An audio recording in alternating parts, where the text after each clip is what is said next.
وكانت زنيرة أمة رومية. زنيرة mwanamke shupavu. وكانت زنيرة أمة رومية.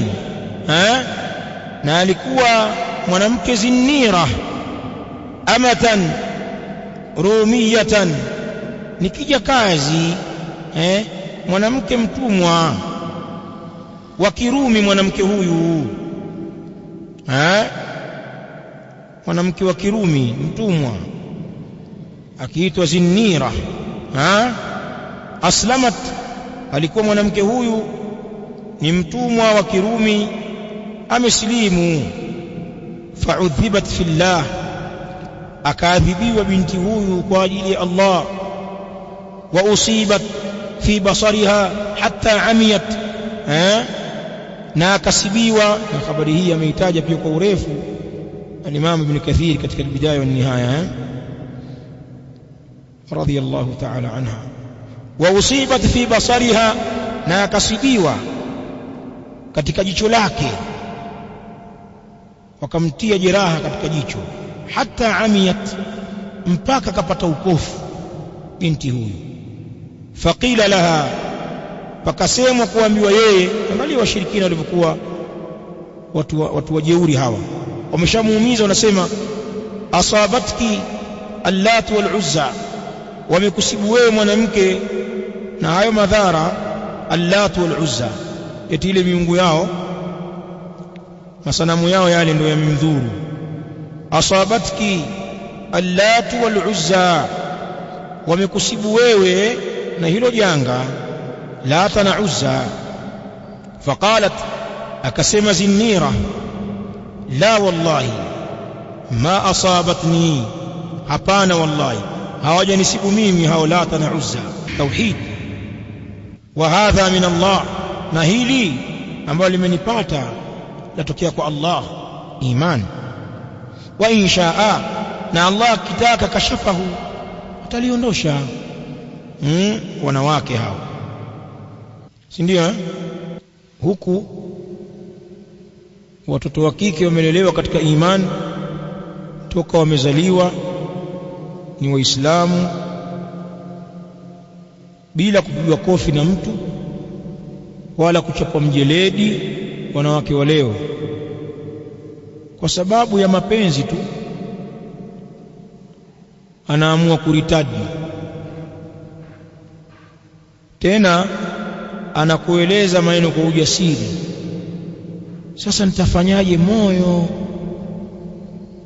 huwezi kushindana na nini bwana, na moyo. Kwa maana umeamua kuritadi ule moyo wake, yale mahaba yalivyomjaa ya kumpenda kafiri fulani, basi moyo wake haumzingatii Allah wala dini yake wala Mtume sallallahu alaihi wa alihi wasallam. Anaritadi binti wa Kiislamu hali ya kuwa anakunywa soda, kwamba tayari bwana mimi nishawachana kule nyumbani, watajua wenyewe sasa, ni wewe tu sasa. Kidume kikafirisha ambiwa hivyo, kweli yamaliza mimi. Na pengine akawapata watetezi kwenye familia Waislamu, lakini maamuzi yake ashakuwa mkubwa huyo, maamuzi yake. Unajua mwanamke hana dini madayuthi yale, jinga kabisa. Dini ya mwanamke ni ya mume bwana. Allahu almusta'an.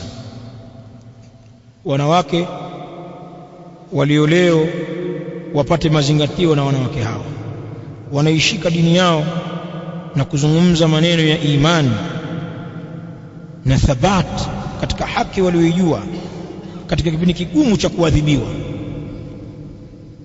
Ikiwa hawa ni wanawake wa kisahaba, wewe unadhani wanaume wao walikuwaje?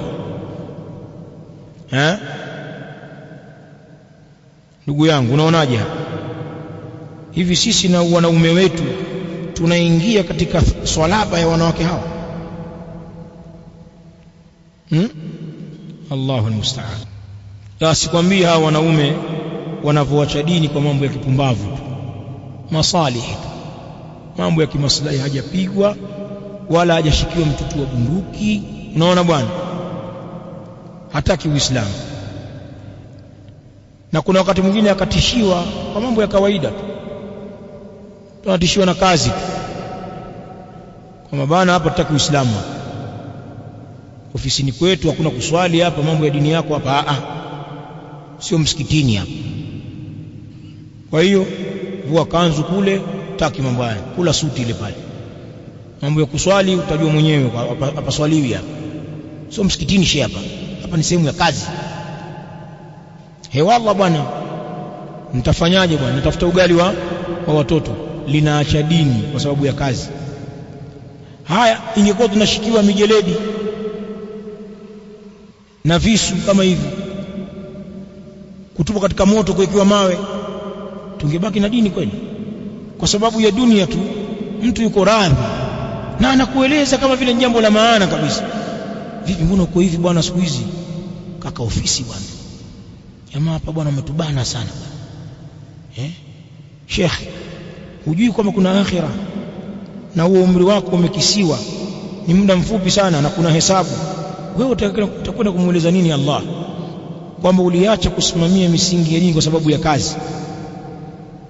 Mbona pana waumini wenzako wameshika dini zao na wanaishi mpaka leo na hawadhaliliki katika kazi hizo za kukosa dini, wanafanya mambo yao, masaidia fundi huko, wabeba zege, wapasua kuni,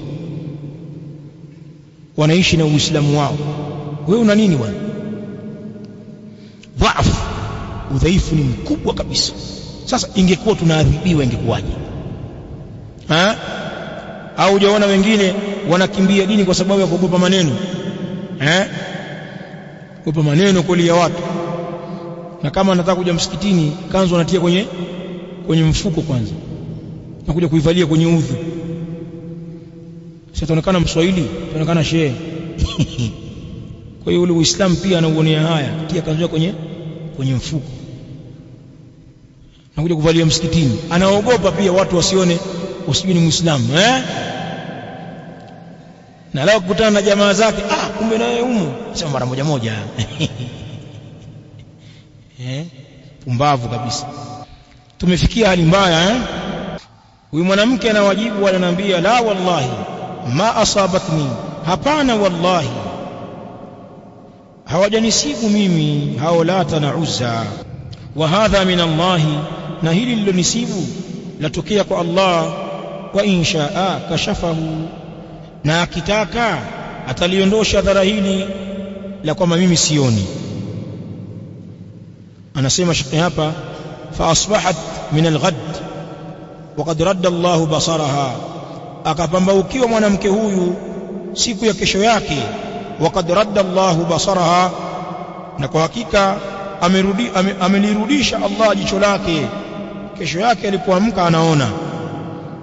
Allah akamponya mwanamke huyu kwa salaba aliyokuwa nayo katika dini na thika yake kwa Allah subhanahu wa ta'ala, wa husnu dhann.